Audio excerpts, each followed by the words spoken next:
I'm here this morning with Trevor Davis, Leo Boucher, and Ashley Love. They've all been recipients of grants from the Fund for Chesapeake Sailors with the Chesapeake Bay Yacht Racing Association. I'm president of CBYRA, and I'm one of the members of the grant committee. One of the things we do, we provide support grants for people such as yourselves to our general sailing and racing public to actually help you to get to major events.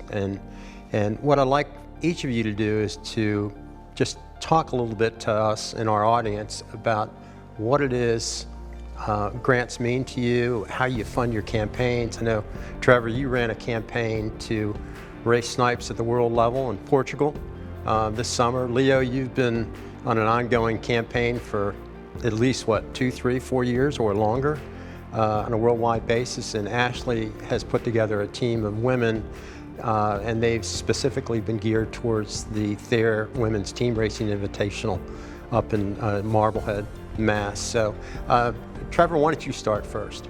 Yeah, so for me, organizing a campaign was a really valuable experience, and I spent a lot of time fundraising over the course of this summer and this spring for my Snipe Junior Worlds campaign that concluded in August, but began as early as last winter.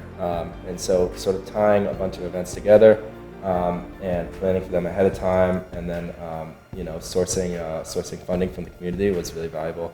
And that kind of organization, I think, I really found valuable because I'll be able to take that with me into any future sailing endeavors, also professional career too. Good. How about you, Leo?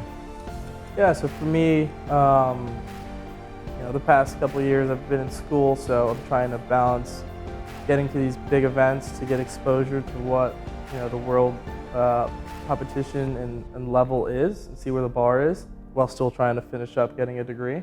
That's been a challenge, but finding a way to make it to them has always been worth it. In the 5 days of training that we had, we were able to train with the English team, the Australian team, train with the Irish, train with the Germans.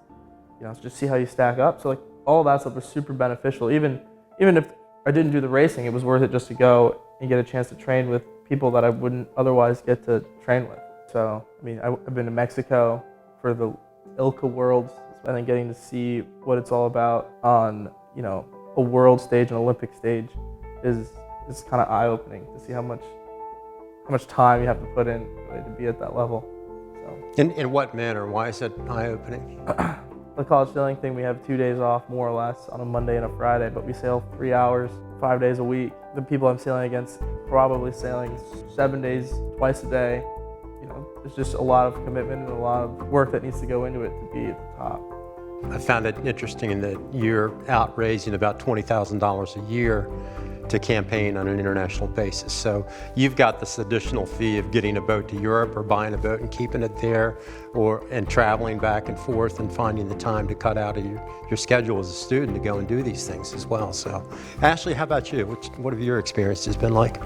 Well, last year there was a regatta that was being formed in team racing for women only with spinnaker, 3-on-3 and sonars. And I decided this is great because the boats are provided, the boats are already there. Mm-hmm. But that does mean way bigger entry fees. And finding 12 women from across the board, people who are members of clubs, people who aren't, people who are new moms, people who are still in schools, people who thought they were retired but keep coming back 10 years later. So it really helped bring a lot of different people together who always raced against each other but never got to be in the same boat as each other. And the 12 people who ended up benefiting from the grant to be able to go compete at this one event was that it was more than just the 12, because we were practicing this past year for year 2. Right. We were practicing with probably 45 people were on that email chain, and we were going every Monday, men, women, everybody. And so the grant to go to this one event has ripple affected to the whole community. And the best part about it has been the networking. I have seen people who have met through this team racing effort then go on to get together on a Melges 15 or on a J105 when they need. It has set up this whole world of connection.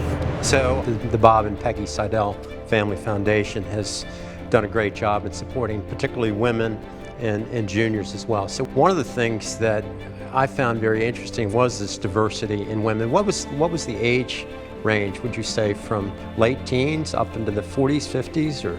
Yeah, I'd say it was probably a 40-year range because we had high school people practicing, but our youngest person on the team that went to there was in college. Right. And our eldest was somebody who was in the second class of women to graduate Right. from the Naval Academy back in the 80s. So we had the wide range of wisdom and experience. Right. Well, it's a beautiful venue where you were racing for sure, and there is a video, a detailed video that kind of explains the Thayer Regatta up on the CBYRA website, which you can find under the video section. Well, I just want to thank you all for taking a few minutes to meet with me here this morning to discuss the Fund for Chesapeake Sailors. You know, we are a 501c3 nonprofit, and any donation that anyone cares to make to CBYRA on the behalf of funds does help people like this. We also do regatta support grants and some other things which we'll talk about in a later time. But once again, thank you very much for taking some time, and I wish you well on all your endeavors on the race course. Thank you. So much. It's made a huge difference for everything. Our pleasure.